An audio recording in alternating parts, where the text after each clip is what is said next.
Oh, see you all today. Hmm. Hmm. All right, I think some other people are going to be joining us. We have a pretty big attendance for this call, but we're going to get started right away just to maximize our time with Kelly and John. First, I just want to thank everyone for being here. We're super excited about the conversation and our two guests. We're also really excited to be hosting it from Piscinus Ranch, which is the site of our first Climate Farm School course of 2026 and the home of our guest here, Kelly. Um, and this conversation is going to be facilitated by me. I'm the program director of Climate Farm School, and Lainey, who's the founder and executive director. Um, and also, since we're expecting a pretty big group, if you have questions, we enabled the Q&A feature on Zoom, so you can submit those. And we're just going to have an open conversation here. So if there's time at the end, we'll try to get to some of those. We may not get to all of them. So I want to start with why we're having the conversation. Um, and that is because true regenerative agriculture education does not exist at the university level in the US, particularly at our land grant universities, which have long been tasked with providing that education and extension services. And that's something that both Lainey and I experienced going to UC Berkeley, which is technically a land grant institution. And it was hard for us to get the type of agricultural education that we wanted. Um, this is largely because they're still caught in a industrial conventional agriculture paradigm. And also in addition to that, they just have an inherent disadvantage with their setting. And that disadvantage, which drives a lot of what we do at Climate Farm School, is that most of the best research in agriculture is happening on farms, in the field, among farmers. And that's something that John and Kelly are intimately aware of, both being farmers and researchers and educators in their own right. So we're super excited to be able to talk about this with both of you um, as we imagine how we can create better modes of education and support a system shift going forward, which is what each of us at Ecdysis and Climate Farm School and Piscinus are hoping to do. So thank you all for being a part of the conversation. And I'll hand it over to Lainey to introduce John. Awesome. Thanks, Ryan. So yeah, as Ryan mentioned, I was studying agriculture and climate change at UC Berkeley, farming in the summers up in Washington State, and I had been an educator before going to grad school. So I was really seeking ways to weave together farming, research, and education in a potential future career. And it was in grad school that I first became aware of John's research. And then I was like, oh, he also has a farm. And then I was like, oh, he's also like a really amazing writer and storyteller. And so I was aware of John's research before I met him in person. And I was just like compelled. I think I was like this, I was seeking answers about what does regenerative agriculture mean? And the research coming out of John's foundation Ecdysis was my favorite answer. And so when I got to meet John, I think for the first time, it was at a TEDx conference at MIT. I really felt like I was meeting a hero and now a friend. And yeah, it's just been a pleasure to get to know you. And the intersection that you're at with farming research and education really resonates, and I really admire it. So yeah, thank you so much for being here with us today. And you'll get to talk about yourself a little more soon, but Ryan's going to introduce Kelly. Yeah. Yeah. Thanks for being here, John. Thanks, Lainey. Um, yeah, well, Kelly, I just introduced Kelly yesterday, so I'm probably boring you with the same introduction, but You can do a different one. I'll do a different one. So I've never met Kelly before, and no, yeah, I met Kelly for the first time 8 years ago now. I actually first came to the ranch right after I finished grad school and was going through the experience that I alluded to, which was I had learned all these incredible things about the food system, mind-blowing things, um, at UC Berkeley through classes and meeting different professors from like the lens of ecology and public health and policy. But I had spent very little time actually on the land and actually speaking to farmers. And I came to Piscinus for a conference, and it totally blew my mind to be here. I remember digging this deep hole in the soil and looking at the soil layers. And then it was a couple years before I came back And when I came back, I had worked on some other farms and was a little bit disenchanted with those farms. They were saying they were farming regeneratively, but it didn't really feel that way. It felt more like a buzzword. And a good friend connected me with Kelly, and we had a 2 hour phone conversation. And in that conversation, I was like, these are the conversations I want to be having about what we can actually do in regenerative agriculture, which is maybe not what's exactly happening on the ground right now, but what's possible. Um, and I was discouraged at the time. I was like, I haven't really been a farmer, so I don't know how I fit into this field, but I know I really care about it. And Kelly said, it's not just farmers that we need. In fact, people that have been farming in the paradigm that we're currently in for so long are are not thinking in the ways that we need to be thinking. We need new ideas, we need to be creative, we need to be present and responsive to the conditions on the ground right now. And he referred to some of the regenerative agriculture that is in the news and the broader conversation in the media as conventional regenerative agriculture. There's so much more we can actually be doing. And that has stuck with me and really inspired a lot of what we do at Climate Farm School. And it's also why we keep coming back to Piscinus every year to keep learning, because we know that you're constantly learning from the land. So, yeah, so we really appreciate you being with us today. Thanks for having me. Yeah. All right, so maybe we'll kick it off. We'll kick it off with some questions here and then just see where the conversation goes. Um, First question will be for you, Kelly. And I'd love for you to just summarize for the group with us your own journey into regenerative ag education and experiences, whether they were formal or informal, that shaped the trajectory towards your being the vineyard director here at Piscinus. Sure. So my education in regenerative agriculture started with organic before there was organic certification. So this is in probably like it would be the early 70s, and I was just a kid. We had a small market farm at our house in in El Paso, Texas, just on the outskirts of El Paso, Texas. And my dad was kind of running it, and he was doing it pretty much conventionally. We're using pesticides and stuff in there. And I read Silent Spring and realized that what we were doing was not a good thing. And fortunately, my mom had subscribed to one of the first Rodell publications. I can't even remember what it was, but it had stuff in there about organic gardening, and she had a few organic gardening books. And I remember the first one I read was Ruth Stout's No-Till Vegetable Farming.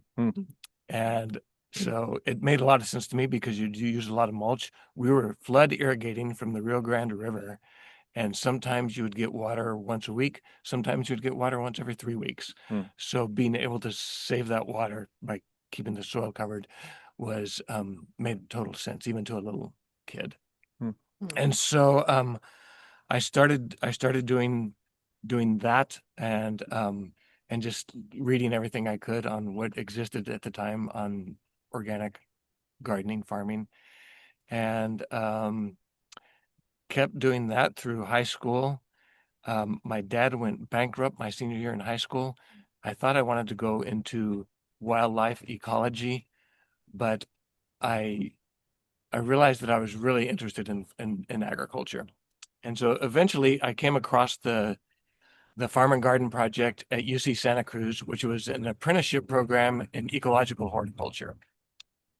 And I applied for that, got accepted, and went there and spent a year there and it was a really great experience. It was basically hands-on. You had classes maybe 2 times a week. The rest of the time you were working completely in a farm. So it was a very hands-on experience. And that was really good. And after that, I thought that maybe I might stay long enough to get California residency and study agroecology, which had just started at Santa Cruz. But I talked to some friends who had been through that program, and they said, if you want to farm, go to farms.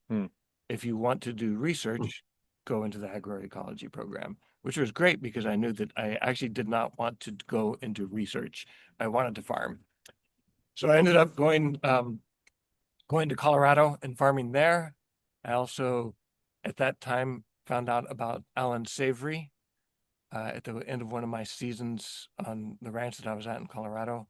I rode my bike down to Alan Savory's house. That was my mode of transportation, and knocked on his door and asked where I learn more about what he's doing. And specifically, I said, can I learn this at universities? And he said, no, you can't learn this at universities. In fact, they are bitterly opposed to what I'm talking about.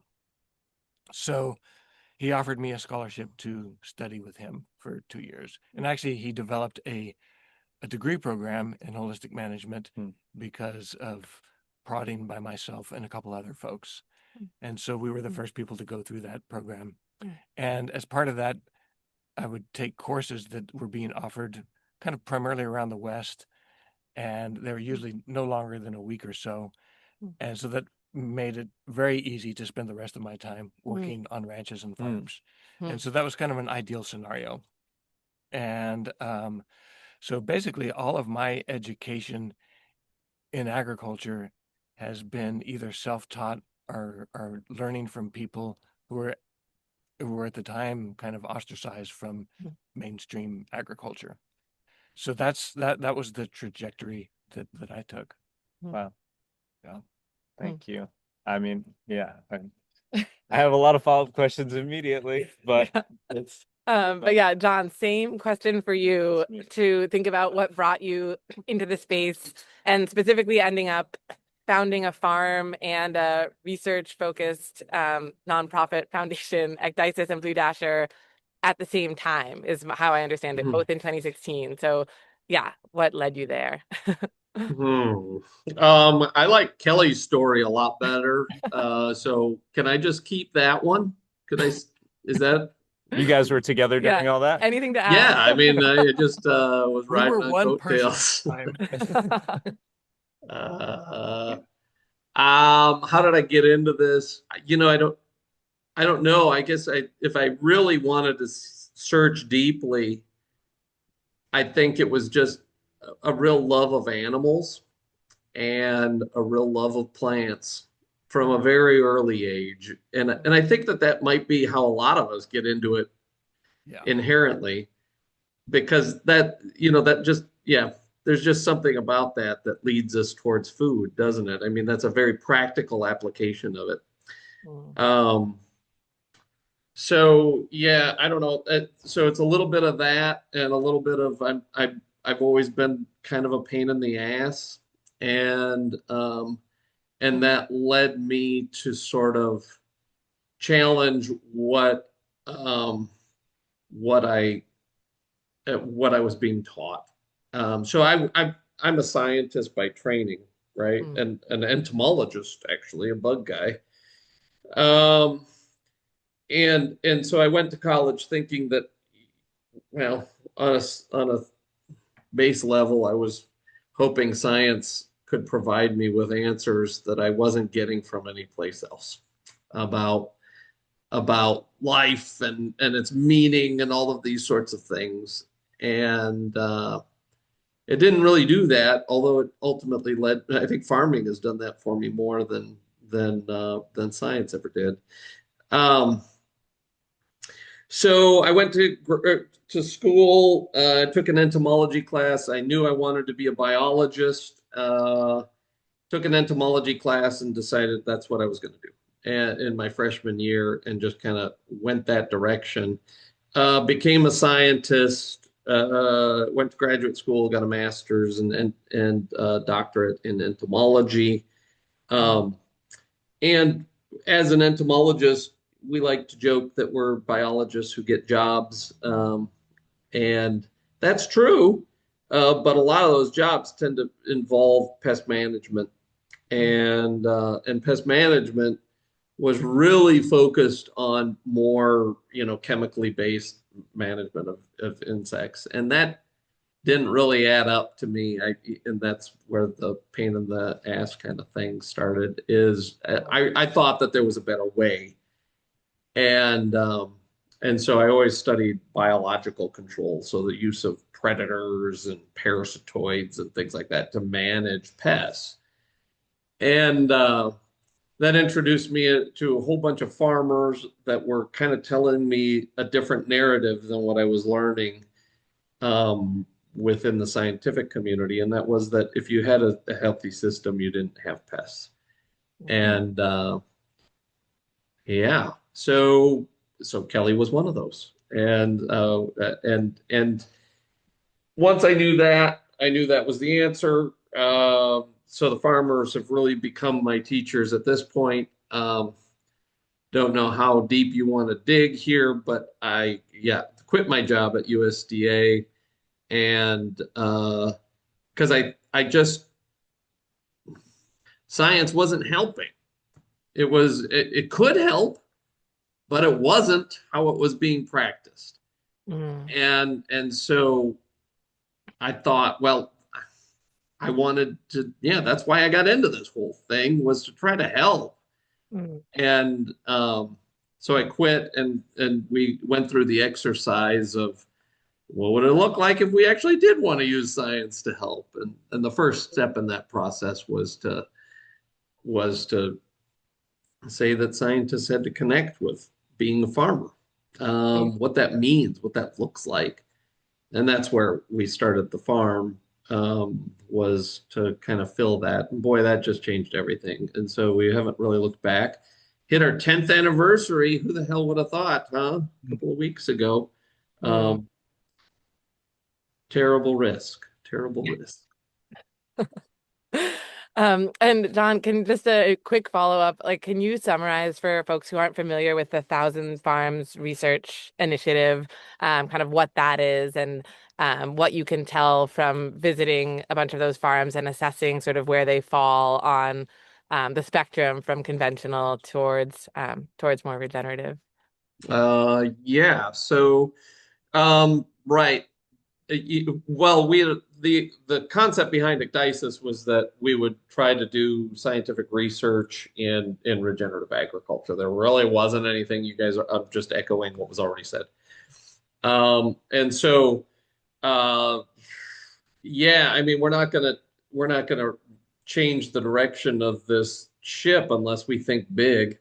And so we that's what we started to think was, okay, so there's all of this financial investment. There's global food policies, right, that could get behind regenerative ag, and there's these farmers who are, individually saying that this we're doing it right. We could solve all of these problems, and science was, yeah, nowhere to be seen, or rather, not yeah not functional in the system.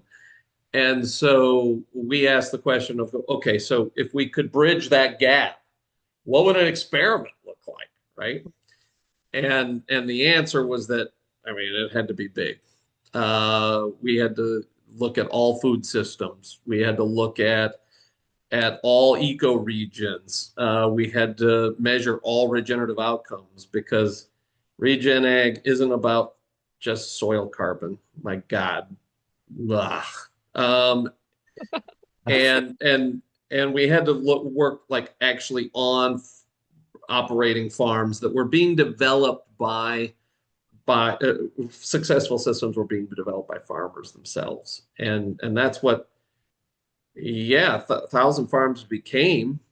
Um, and so, yeah, I took a bunch of folks that really had never done science before but believed Mm. in something better, and we taught them to be really damn good scientists. And then I started squirting them out all over the country, and they're measuring these farms. We'll clear 2,000 farms this year, and going to a global stage at this point. So it's just like this crazy thing that defies all logic at this point, what we've been able to attain. And it's really moving the needle. I think it's putting hard numbers behind what these farmers are doing, but it's also revealed to me that science, yeah, it isn't just about numbers, right? Yeah, it's a process and a way of thinking about things, But the only way that you get a good answer is by connecting with the people and Mm. the land that you're supposed to be, yeah, that you're supposed to be working on. Otherwise, it just starts with observation, and that's, well, hell, that's what Kelly even taught me. So I mean, he's been as influential as anyone in this whole process. He inspired us to even start this vineyard project, and now we're working in rangelands in California, and farmers all over the country have kind of um, been real leaders in that. So yeah. Thank you. I'm curious to just follow that thread a little bit and ask you, Kelly. So it seems like you talked Jonathan into, or you talked together about starting a vineyard project, researching vineyards. From a farming perspective, or from your perspective, why did you want that? Why did you want a research project like that? In part because there's a certain amount of validation that comes from scientific research. And that is, to me, the point of science is to understand the world. Hmm. And so I was really interested in being able to have data that shows what we're doing is actually on the right track of what we think we're trying to accomplish. And so I wanted it as a way of knowing, just a way of knowing that what we were doing was correct. And it reminds me that years ago, actually, it was a book recommended by Alan Savory, and it's called Science as a Way of Knowing. And it's not science as the only way to know. And so I like to think of science as a tool, and it can be a really valuable tool in the hands of the right people, which, is what. Kelly, yeah, you've had all kinds of science data being collected on Piscinus at this point. I mean, what has that taught you? I mean, do you see it like when you watch it happening? Can you discern, like, okay, this whatever this person's doing is going to crash and burn, and what this one is this might actually generate something useful? And how do you know when you look at it? How do you know what you're going to get? Like if I'm looking at another farm? No, at the scientists who are out on Piscinus measuring things. I mean, you've probably had some really good people, and then you've had some real turds. And how do you know which is which? Oftentimes it's by the questions that they're asking. And fortunately, we haven't had that many turds. We seem to have a present company excluded. We have a turd filter. Oh, good. And the other thing is, John, that I think that that the turds are not really interested in what we're doing. Their research is at a different level, and and as you know, there's multiple levels of science, and some people are just into this theoretical stuff, and some people are after an answer that they want. And so I think that your approach is so much based on, let's see what nature is telling us, and is it telling us that we're on the right track? And so to me, that's the basis of science, right? That observation. Yep. It was supposed to be. Yep. Yeah. And I'm always reminded of having Christine Jones, who's if people have not heard of Christine Jones, she just recently retired, but she did 5 workshops at Piscinus Ranch. And one time she came to the ranch, she got here kind of late. We walked up to the vineyard. It was basically dark by then. And Christine Jones said to me, "Kelly, this place feels really good." She didn't say, "So where's the data?" She just said, "I feel it here. I can sense it with my senses that something good is happening here."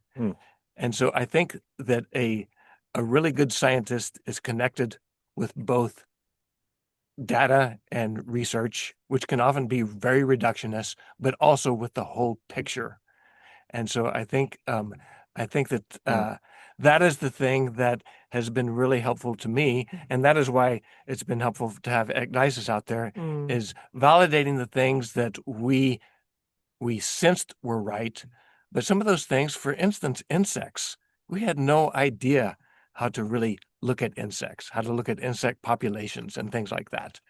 And I remember I asked this question to John, how does a regular farmer do that? And he said, well, it's actually not that hard. You look at your spider populations. If your spider populations are good, they're an indicator they have food to eat.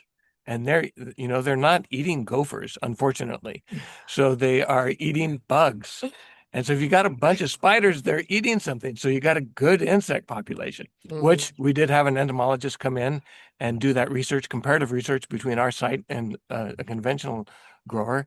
And it turns out we had a lot more bugs in general, and we especially had a lot more of the bugs that we want in agriculture, like predators and parasitoids, and a lot less of the things that are problematic. But we had all of them. We just had them in the balance that was in our favor. So, sorry. Oh, go ahead. What this piece of the conversation has made me think is something we talk about a lot and try to like instill in the people who come through to our courses, is that our bodies are an instrument of measurement. Like we have so many senses and so much intuition. We're designed to be a part of this environment. And it makes me think about, the kind of the impetus for this conversation is that when you're in a classroom environment, you're kind of limited in the tools of observation that you can use. There are some that are great in that environment, but you can't get in touch with nature around you and sense it in that way. And so it feels so critical for people to be out on the land and hone this instrument that we were born with as a tool of observation. Sometimes, I mean, something that I've been confronting recently is just, the importance of following your gut. And all of I mean, we can list the five senses, right? But I think that we're detecting things within a habitat, maybe even beyond those senses, or maybe our senses are collecting information at a rate that we don't quite understand. And I think that we translate that into, that gut reaction or that feeling that, I mean, will make sense when we have the technology in order to measure or resolve it or make it less subjective. But even so, even now, I think that it's still a valuable tool. The trick becomes for a scientist is to self-assess when that gut is real versus when that gut is just our own psychological, predisposition towards a particular outcome. And navigating that, boy, that's really tricky, right? And as a scientist, I think we're taught to ignore that gut, right? We're taught to ignore the fact that we're humans and that we have these just intuitions was the word that Ryan mentioned. And I think that has led us down a pretty tricky slope, because now our scientific hypothesis that we're testing is derived just on data instead of experience. And that's why we've got global food policies that are, being based on antiquated data about livestock that are, from a CAFO or something like that don't reflect the actual, or really functioning agroecosystem. Well, and your research even I think gets at this. I feel like with ecdysis, where like one of the tenets of regenerative agriculture is that many people's minds that it enhances social and emotional well-being of the people on the land. And so like even asking the question of like how does this place make you feel, or like what is your mental state when you're working? What is your physical state? And I mean I'm just curious, like how did you think to ask those questions as part of the work that you're doing on farms? And have you all asked those questions to your team here? It's required. Yeah. How you feeling today? Uh-huh. Um, yeah. I could observe my own staff.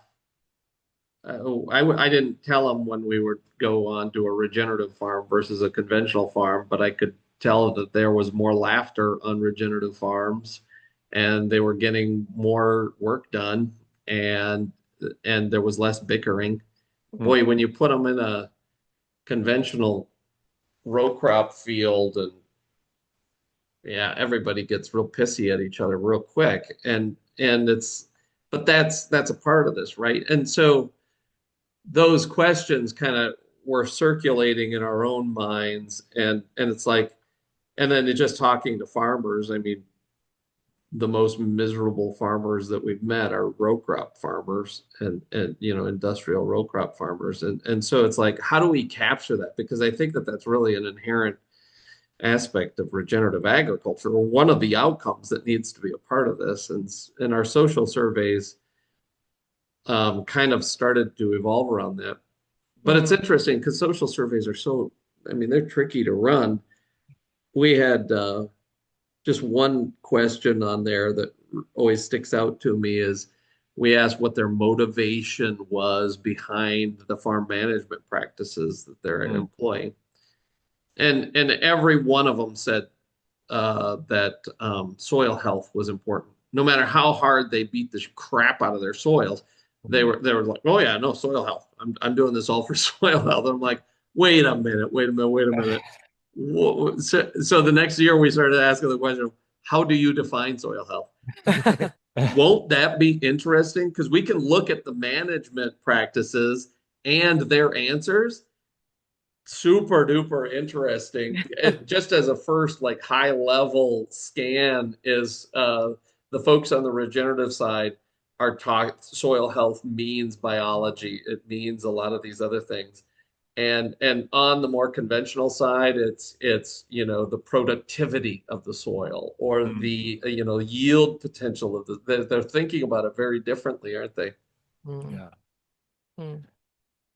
That speaks to me, John, just about what you said in the beginning about relationships, the importance of Yeah. relationships in your research. Like, for that question to evolve and for you to be excited about this follow-up question requires you having these relationships over time and having that be a part of the curiosity that's guiding the surveys that you're asking. Yeah, our surveys, I mean, it's crazy. We get, yeah.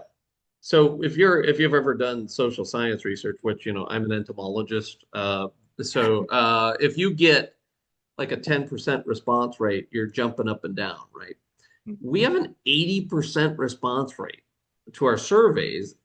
And what that says is, I mean, those farmers, we have a relationship with those farmers, that we care about them. Even the conventional, industrial conventional ones, they're still, yeah, I don't know if it's a curiosity, or at least certainly they trust us.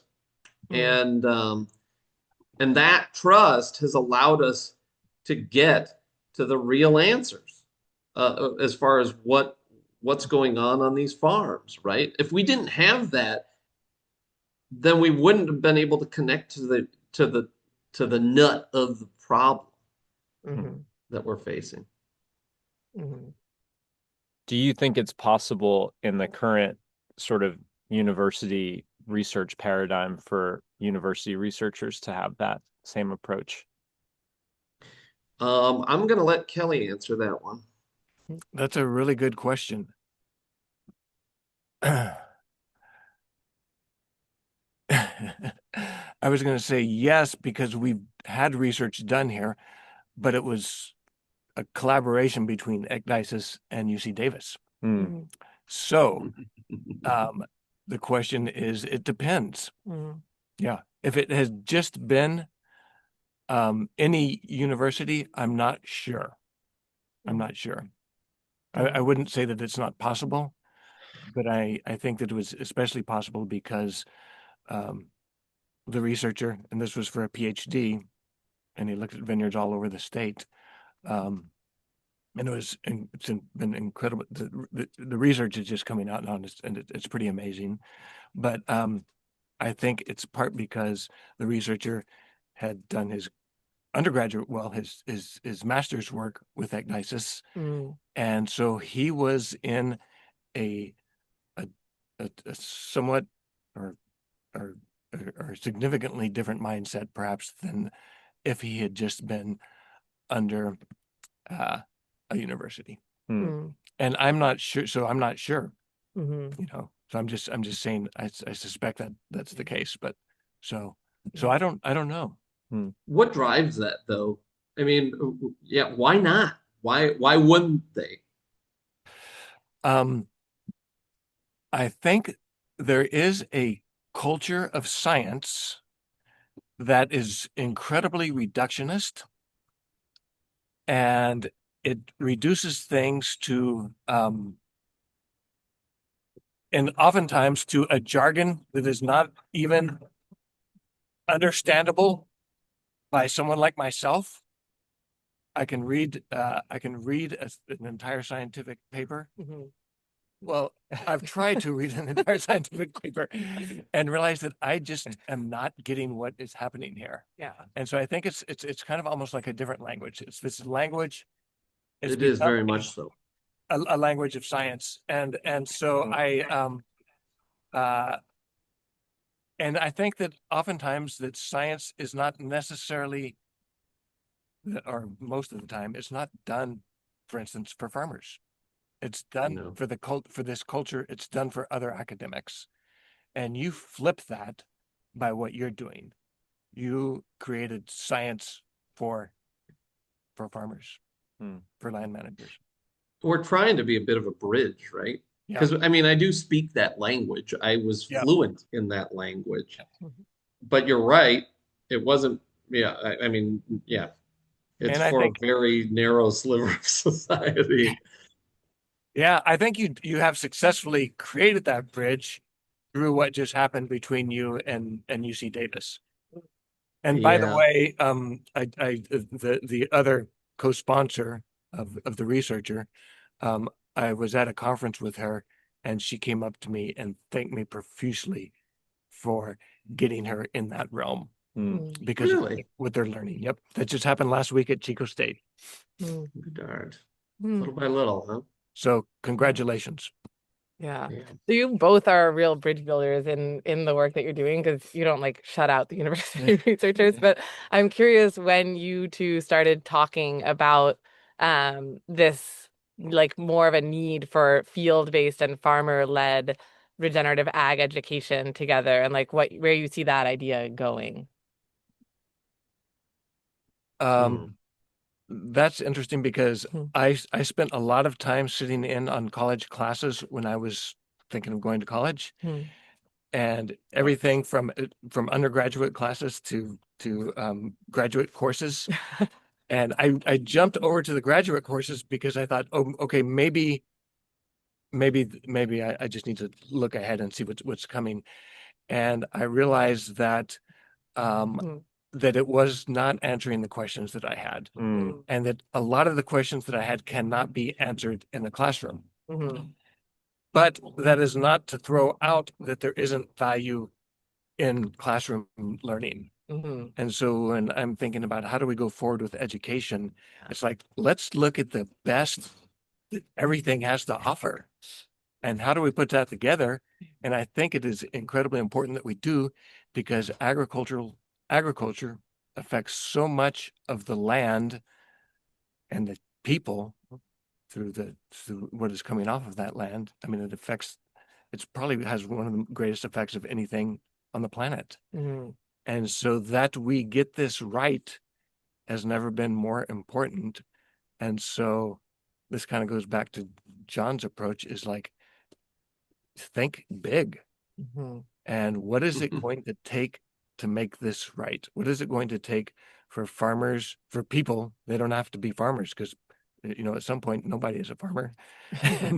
and but how do you inspire and help people on this journey of learning how to collaborate with nature and produce food and make it both economically and ecologically viable? And so How do we broadly look at everything that's out there and take the best of all that and create an education for that? Mm. I think we started thinking about it, I don't know, what was it, maybe 5 years ago, Kelly? Yeah. Where it just seemed like there was a hole. There was plenty of beginning farmer programs that were, I don't know, they had like an 8% conversion or some ridiculously low, lots of people interested, but then they never actually went out and got a farm or were able to make that the rubber meet the road there. And there was also kind of this interest in a little bit more advanced experiential knowledge or education that didn't seem to be serviced anywhere else. Um, so yeah, we've been generally at least like once a year we get together and talk for hours and sit in the vineyard or something like that. And usually good ideas come of it. Mm. Feels like shameless self-promotion here of Climate Farm School, but just that 8% number sticks out because we just surveyed our alumni, which is not huge, but about 270 people. And 40% of the people that have come to our courses have changed careers after the course. And That's cool. That's really high. It's not even, not 100% of the people are trying to change their careers too. So, but we can't take credit for that as just being Climate Farm School. It's the farms that we go to. It's people being in the field. I mean, just getting people out in the field has such a big impact. And sometimes I think our job is easy in that sense. It's like, if we get you here, then, most of the work has been done. So yeah, that 8% number is pretty striking. Yeah. Yeah. Yeah. So in your perfect world, from what you know and the conversations that the two of you have had, what if you could experiment with a new type of education for people entering the field as farmers or researchers? I feel like this conversation is including both of those. What might that look like?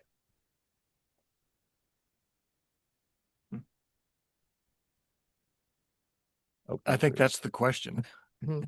That is the question. What would it look like? And how would it function? What would the outcome be? For some people, it does seem to be important to have a degree. For some people, it's more important that they just feel like they actually know something and can run with it. I think that in my experience and what I've been seeing is that, and when I think back on the people that I know who I knew when they weren't farming or ranching, how did they get to that point? The most success has come from people who are involved in some kind of apprenticeship. And they are, the reality is you can spend, 8 years in classroom and get to a farm and have no idea what to do. So it is it's like if you were to spend 8 years studying music, but never had the opportunity to play an instrument. And then all of a sudden, that's what you want to be as a musician. You go out and you're given a musical instrument. And you're like, I have a PhD in music, but I can't do this. I don't know how to play this.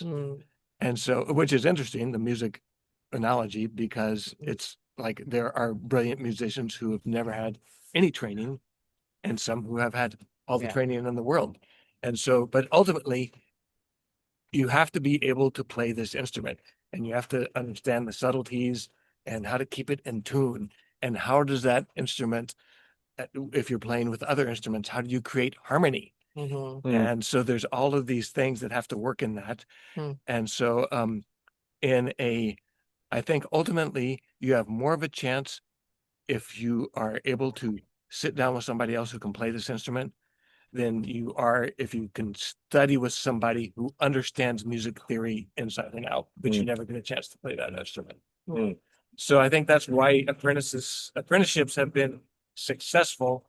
But the thing is there's a huge, I'm not going to call it it's partly a burden, but there's a huge responsibility in the people who are mentoring people. and they are not rewarded. People who are doing apprenticeships and are churning out people Mhm. at with amazing skills, they are actually paying they're paying their students. Mhm. So it's flipped. Mhm. So you pay to go to college, Mhm. but you get paid to be an apprentice.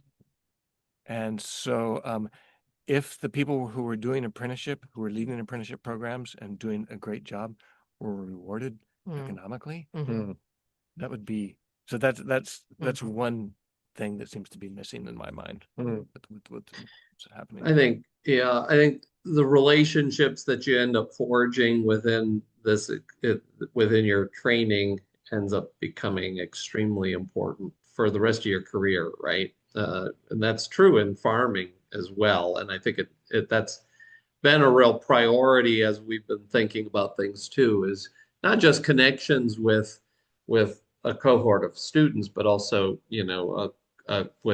with some of the nation's leaders in the regenerative movement, and having those relationships where it's not, you don't feel intimidated to just give somebody a call, you know. Um, and so I think that's been a really important driver of this. Systems level thinking, that's huge. Um, yeah. There was one other really super cool part that I was going to bring up, and I can't remember it. So I'm sure it'll come back. Yeah. If it comes back. Jump right in. I'm struck by, an experience that I had. So I was a cook for a little while, and I was entered that field truly as a novice, and I was really lucky to get an opportunity in a great kitchen. And then I moved to another area, which I won't name, but I moved to another area and was surrounded by cooks who had been cooking for 10, 15 years. And the quality of the food just wasn't even close. Hmm. And I was in this strange position where I was like, well, I think I can make better food. I have way less experience. And wasn't a pure talent thing. It was just that I got so lucky with the people that I was apprenticing. Yeah. And so as you talk about this, I'm just struck by the importance of that. Like you can go out and find an apprenticeship. How do you know the person you're learning from is the right person? I just happen to be in a region, the Bay Area, where the culture of food is like people are really elevating each other's game. Yeah. So it's not a question of dedication, but it does feel like there's some need for an arbiter or research to validate that these are the people you want to be learning from, you know?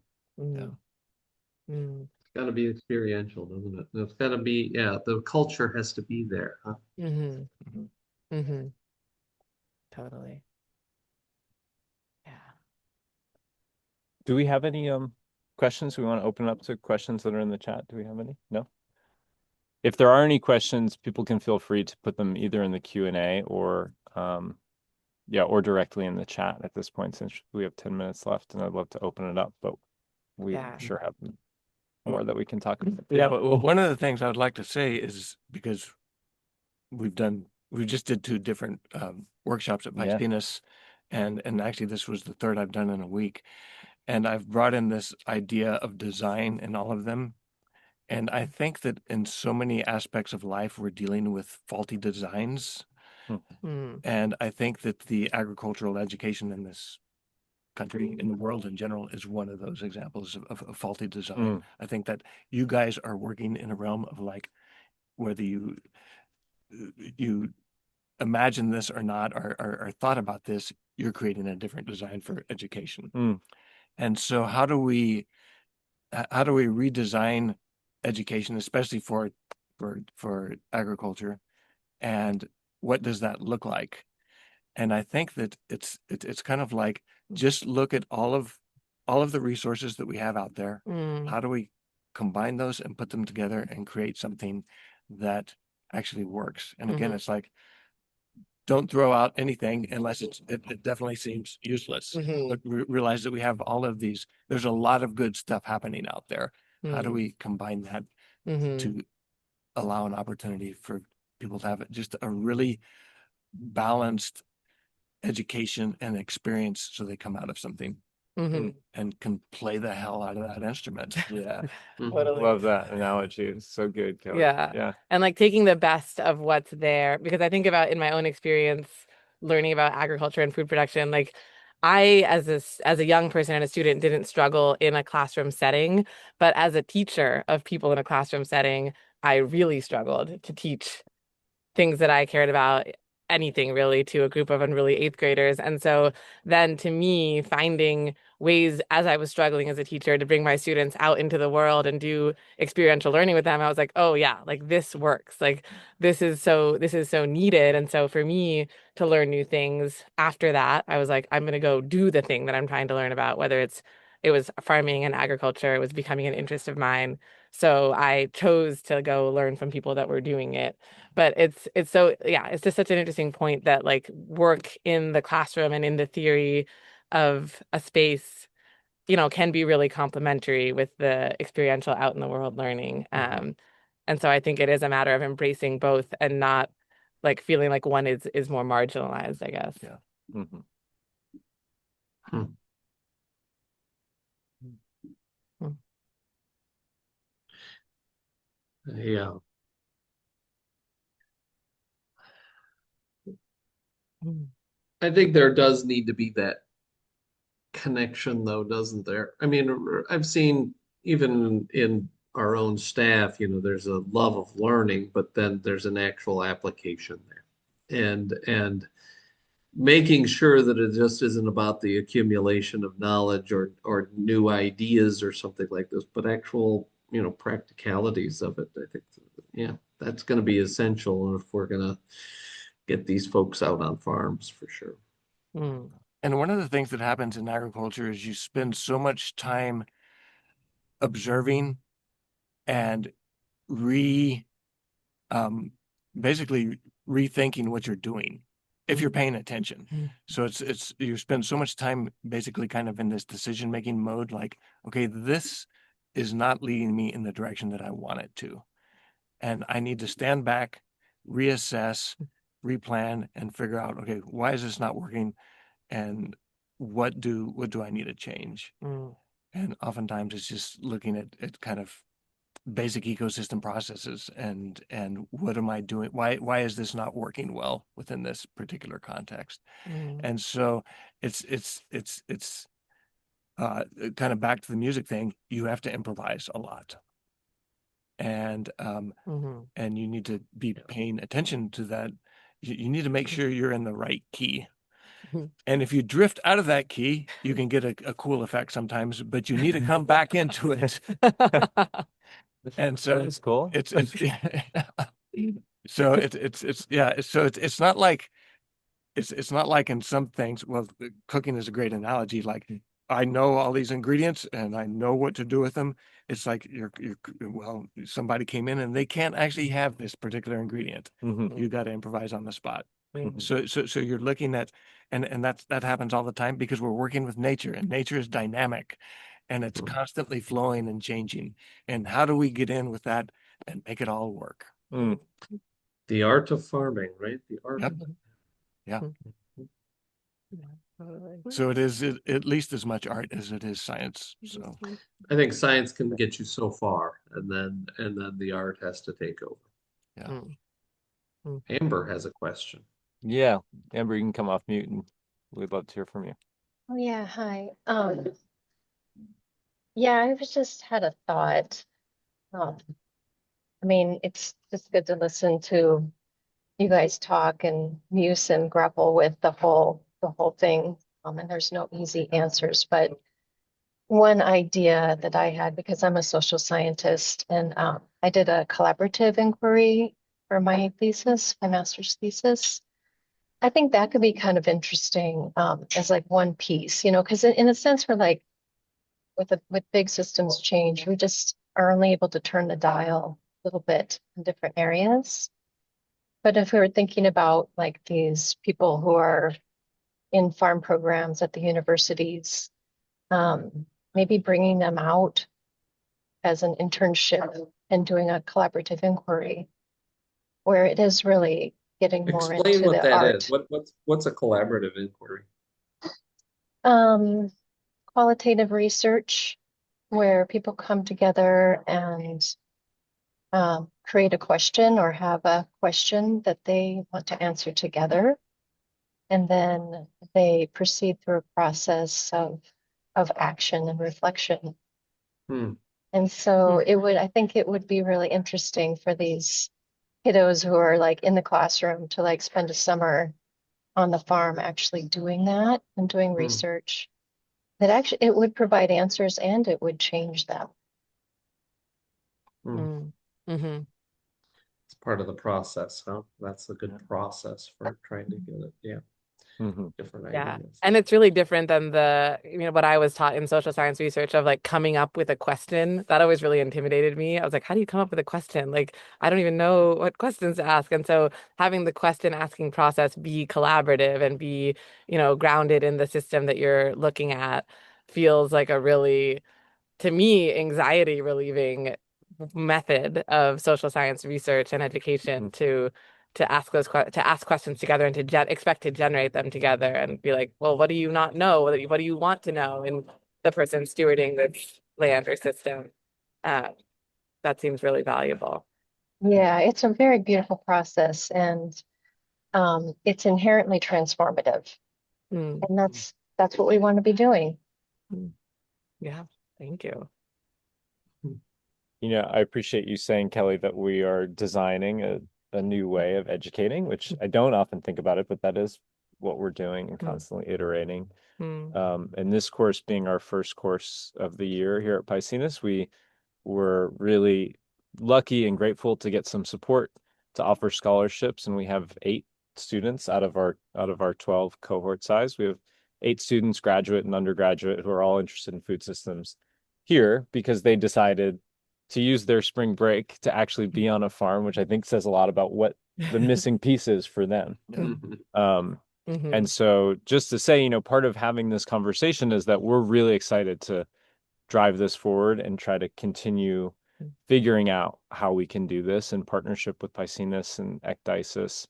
And anybody on this call who's interested in collaborating, we're totally open to you reaching out because it's been a big part of all of our journey in some way and feels like something we see as critical to move forward. So yeah, before we close, I just want to put that out there and thank people for mm. coming and being interested in the conversation Yeah, and to actually move from conversation to the doing and yeah, experimenting piece.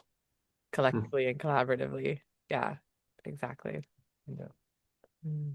Yeah. We are at the top of the hour, I think, or bottom of the hour. I don't know how that works actually, but so we'll close here, but I think Kelly and John have a few more minutes, so we're happy to stay on for 10 more minutes if people want to come off mute and ask questions directly. But this concludes the formal time that we set together, so I understand people probably might have to hop, but yeah, thank you, John, thank you, Kelly, and thanks for everyone who joined. Mm.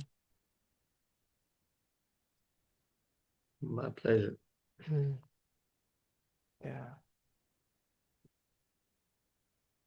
Mm.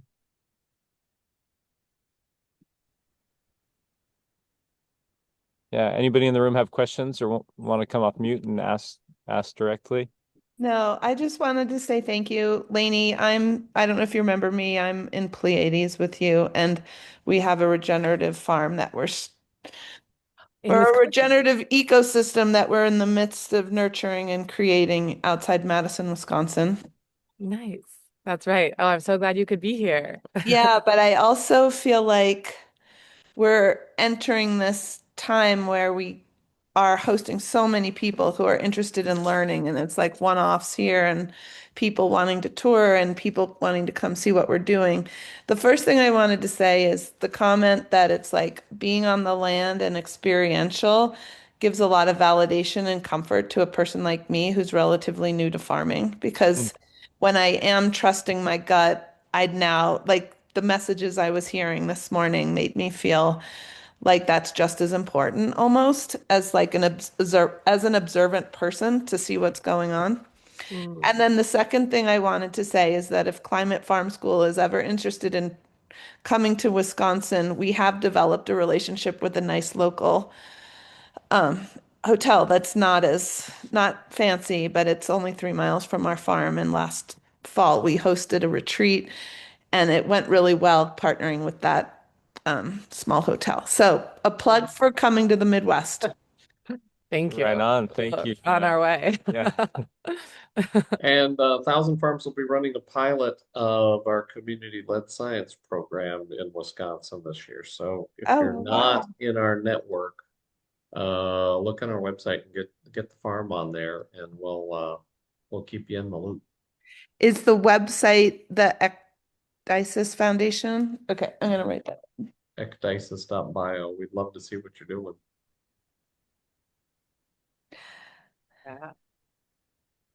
There's someone else with their hand raised. I can't read your name, but you should just come on off mute. And Hi, how are you? Um, hi. my name is Rihanna. I'm so sorry. I've been in and out of this call because of some of the stuff that's going on in the background. So you may have touched upon this.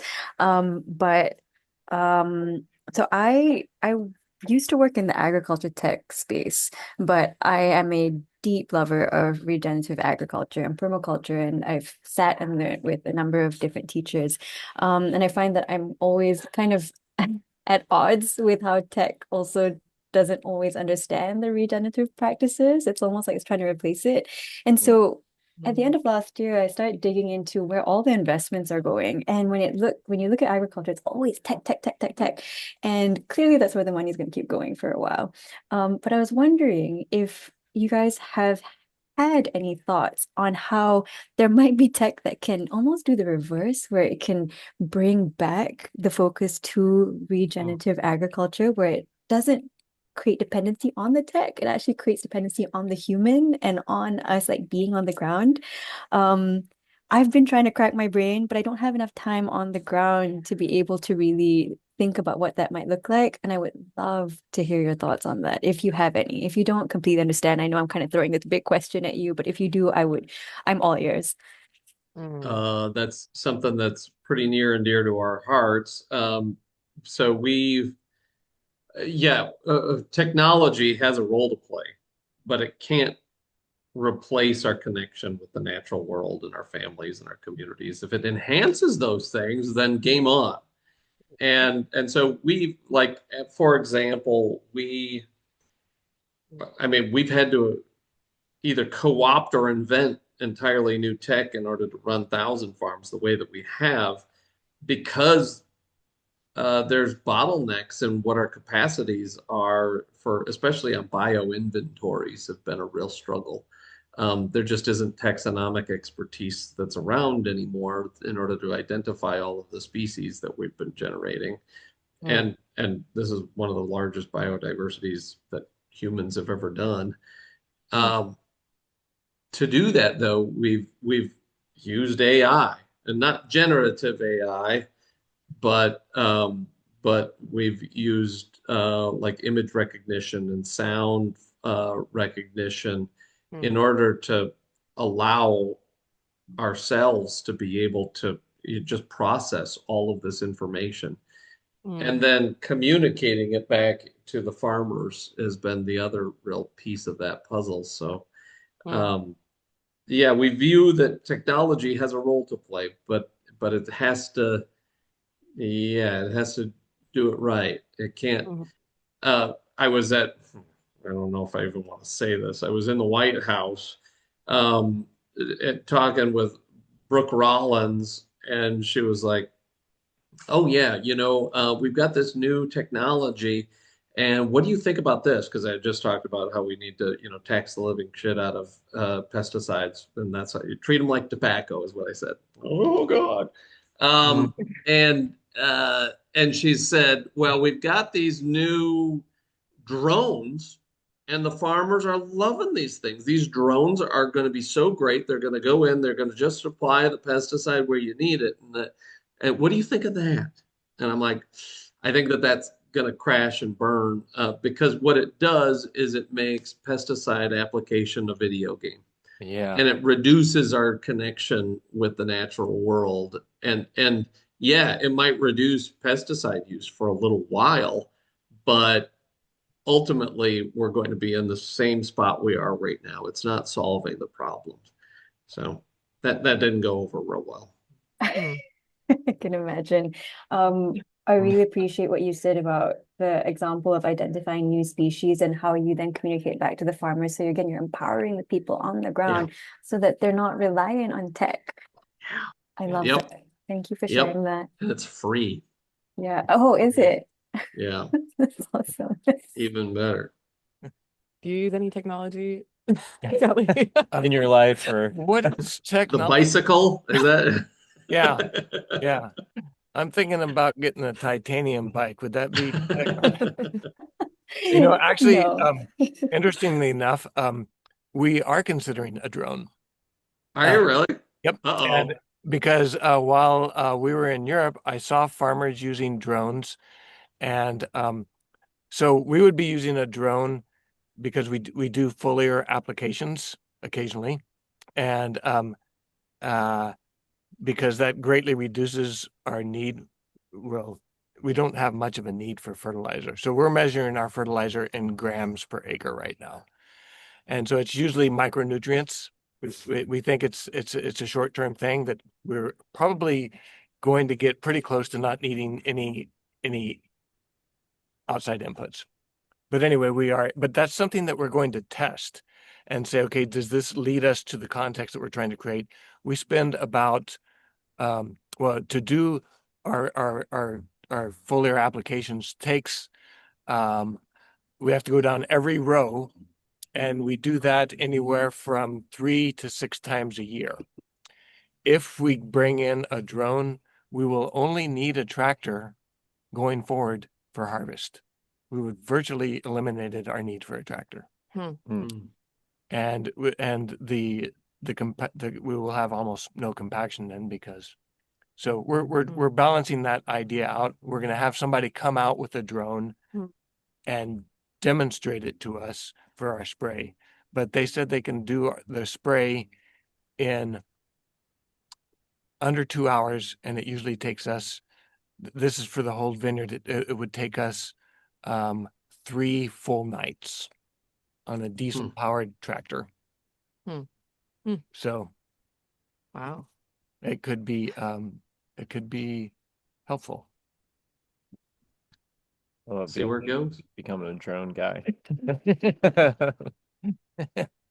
Thank you so much for answering my question. And thank you for running today's session. It was great. The bits that I was able to tune into was really helpful. So thank you. Thank you for coming. Yeah. I have a question about stress. So in the regenerative systems, I see a lot of stress reduction, Hmm. as much as sometimes our inputs cause a stress increase through biostimulants. Two things. One in like table grape industry, we can get larger size and various production through stressing agents or stressing like girdling and such as that. I'm curious, what in the research are you seeing in relationship to regenerative and stress versus no stress? Are you working within the fine line of when to use it and when to not? And that's my question. We have been trying to get into this space more. We've had several false starts. Uh, I want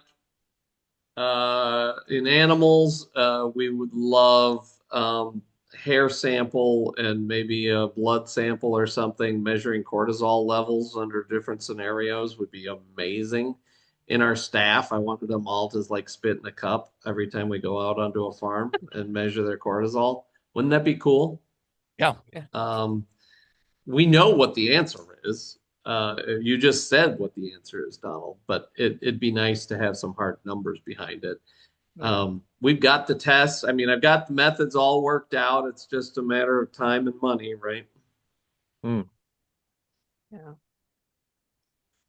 I find that industry has built this mysterious field of not sharing these notes with farmers, and you can make a lot of money by causing stress that causes more product needs.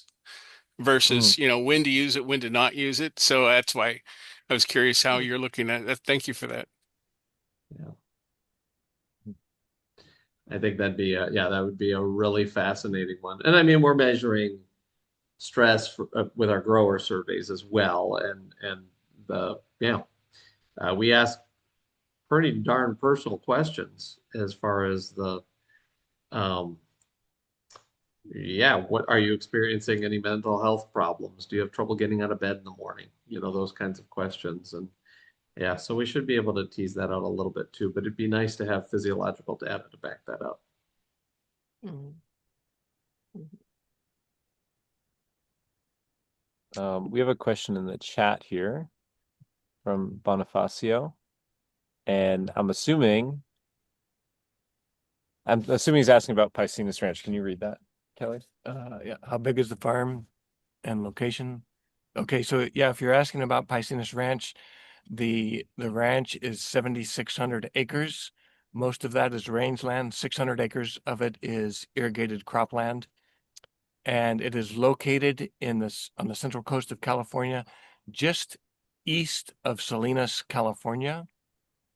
What crops are planted? So it's mainly rangeland. So the main use of the land is for grazing animals. The vineyard is 25 acres, and then the 600 acres of cropland are part of that is leased. Part of it we grow forage crops in that, and part of it is growing vegetable crops. The whole ranch is certified organic, so there is some garlic, tomatoes, carrots that are grown regularly here, some seed crops like oat seed, and then we may be leasing out a small section to small scale vegetable growers here starting this summer. Amazing. Thank you. And Claire just dropped a link to Piscinus Ranch in the chat. You can find out more. Thank you. Blue Dasher Farm is 53 acres, tiny little thing compared to Piscinus. In South Dakota, eastern South Dakota, we raise sheep and cut flowers and poultry, and honey is one of our biggest outputs. So half of it is native unbroken prairie. That's kind of a treasure. There's only less than 1% of that left, and 25 acres is on our farm.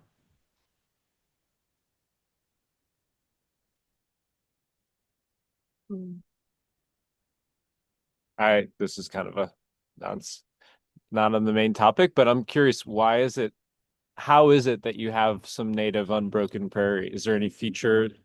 I've seen in some places like there's slate underneath or something, and so it wasn't plowable. I'm curious how you got your hands on unbroken prairie, John. Long story. Well, but so when I bought the place, they said, well, this is the price. It's going to be this price for your buildings and your house and stuff like that. And if you want the land, I mean, you can have it, but you probably don't want it. It's not useful for anything, right? So we'll just find somebody to take it if you don't want it. I'm like, we'll take the land. It's riparian. It's hilly, and that has saved it from the plow. When I moved here, it was almost 100% smooth brome grass, which is an invasive cool season grass. And we started to implement grazing and burning, and we have 100 plant species there. It's probably one of the nicest pasque flower sites in existence at this point. So it's really become a really special place. Every time, I don't care how bad my day is or how good my day is, every time I go to the prairie, I always am better when I leave it. It's a magical, magical place. Cool.